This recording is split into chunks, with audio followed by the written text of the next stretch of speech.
বিয়ের ৩ বছর হতে চললো, জামাই এখন আমাকে বলে আমি নাকি অকর্মার ঢেকি, কিছুই পারি না। বলে আমি একটা অকর্মার ঢেকিকে বিয়ে করেছি। তো যাই হোক, হ্যালো এভরিওয়ান, আসসালামু আলাইকুম, কেমন আছেন সবাই? Welcome to my new blog. আজকে আমি যে তেলের পিঠার রেসিপি দেখাবো, তো যারা পারেন না তারা কিন্তু অবশ্যই আজকের ভিডিওটা দেখে নেবেন, খুব সুন্দরভাবে তেলের পিঠা বানিয়ে নিতে পারবেন। তো হঠাৎ করে জামাইয়ের তেলের পিঠা খেতে মন চেয়েছে, যার কারণে আমি হচ্ছে 2.5 কেজি চাল ভিজিয়ে রাখছিলাম। আর চালটাকেই হচ্ছে গায়ের পানি শুকানোর জন্য আমি হচ্ছে এই যে ফ্যানের নিচে ওভারনাইট দিয়েছিলাম, যেহেতু আজকে সারাদিন বৃষ্টি রোদ নাই। তো আমি হচ্ছে চাল ব্লেন্ডার করে নিব। আর এই যে আমার শখের ব্লেন্ডার, আমার এই ব্লেন্ডারটা আমার ভাই আমাকে কিনে দিয়েছিল, যার কারণে আমার কাছে অনেক শখের। তো এই যে আমার ওয়াল শোকেজ, এই ওয়াল শোকেজটা আসলে কখনো সাজানো হয়নি, তো সাজানো হলে অবশ্যই আপনাদের সাথে একদিন ভিডিওটা শেয়ার করব। তারপরে আমি বরাবরই সব সময়ই চাল ব্লেন্ডার করে পিঠে রুটি সব কিছু আমি হলো ব্লেন্ডার করেই খাই।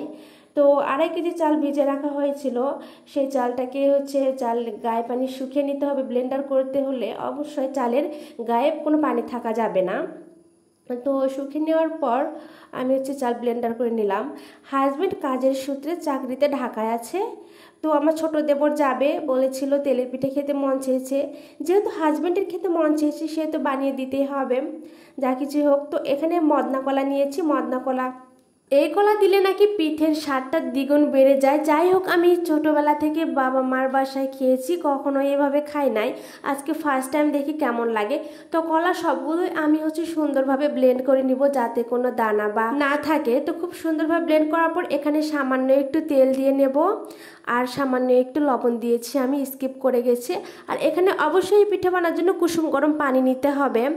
তো কুসুম গরম পানিতেই কিন্তু এই পিঠের গোলাটা তৈরি করতে হয়।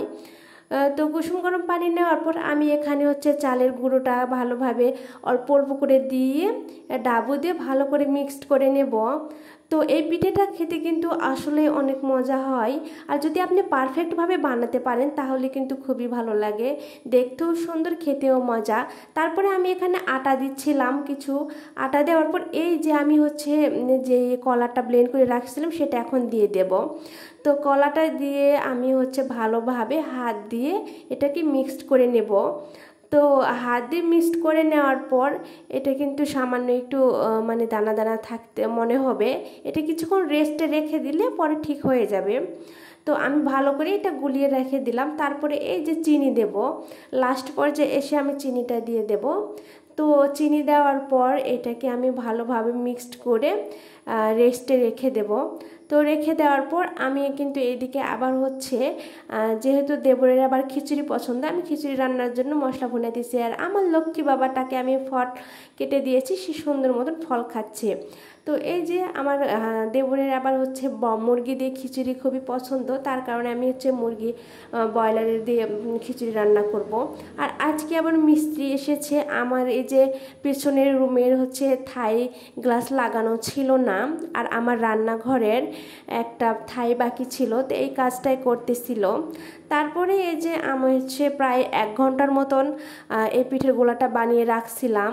তো প্রথম অবস্থায় কিন্তু পিঠেগুলো একদমই যা ইচ্ছে তাই হয়েছিল, আসলে মনটাই খারাপ হয়ে গেল যে পিঠে একটা শখ করে বানাতে আসলাম জামাইয়ের জন্য, জামাই যদি এসব পিঠে দেখে তাহলে কি বলবে। তো হচ্ছিল না কোনোভাবে, কিন্তু তারপরে আমি হাল ছাড়ি নাই, যে চেষ্টা আমি করেই যাব, পিঠে তোকে ভালো হতেই হবে, সুন্দর হতেই হবে। অ্যান্ড দ্য ফাইনালি সব পিঠেগুলো এত সুন্দর হয়েছে। যাই হোক, প্রথমে এরকম হওয়ার কারণ মানে গোলাটা পাতলা হয়েছিল, তারপরে আমি মনে করলাম যে একটু আটা দিলে হয়তো বা ভালো হতে পারে। তারপরে একটু ঘন করার পর সব পিঠেগুলো কিন্তু মাশাআল্লাহ খুব সুন্দর হয়েছিল।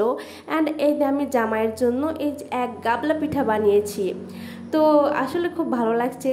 তারপরে এই যে আমি হচ্ছে মাছের চচ্চড়ি রান্না করব, আমার জামাইয়ের খুবই পছন্দ ইলিশ মাছের চচ্চড়ি, কাঁঠালের বিচি দিয়ে খেতে মন চেয়েছিল। যেহেতু প্রায় 1-1.5 মাস হয়ে গেল সে বাসায় আসতে পারে নাই, সেহেতু মনে হলো যে তার জন্য একটু মাছের চচ্চড়ি রান্না করে পাঠিয়ে দিয়ে আমি 2 প্রকারের চচ্চড়ি রান্না করেছি। মাংসের থেকে সে মাছের চচ্চড়িটা বেশি পছন্দ করে, তো আমি সুন্দরভাবে তার জন্য যে সাজিয়ে বক্সে করে দিতেছিলাম। তো বলছিল একটু ভাত দিলেও তো ভালো হতো, সেখানকার ভাত সে খেতে পারে না, অনেক মোটা চালের ভাত। এজন্য আমি যে চচ্চড়ি রান্না করে তার জন্য ভাত চচ্চড়ি দুটাই আমি ভালো করে বাটিতে করে দিয়ে দিলাম। আসলে পছন্দের মানে যদি কিছু পছন্দ করে সেটা কিন্তু আসলে আমরা খেতে গেলে আমাদের গলায় আটকে যায়। যাই হোক, তো আজকের ভিডিও দেখার জন্য সবাইকে অনেক অনেক ধন্যবাদ।